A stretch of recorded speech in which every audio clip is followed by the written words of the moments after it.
بسم اللہ الرحمن الرحیم۔ السلام علیکم۔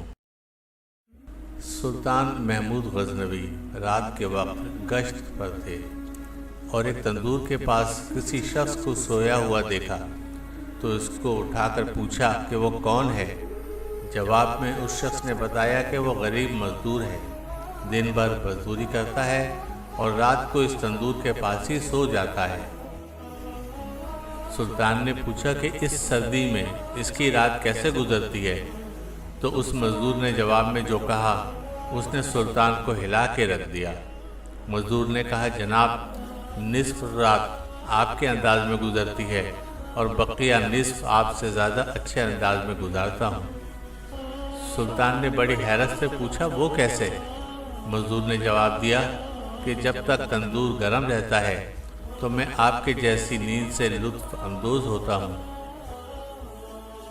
اور جب تندور ٹھنڈا ہو جاتا ہے تو اٹھ کے اللہ کی عبادت شروع کر دیتا ہوں، جو آپ کے مقابلے میں وقت کا بہتر استعمال ہے۔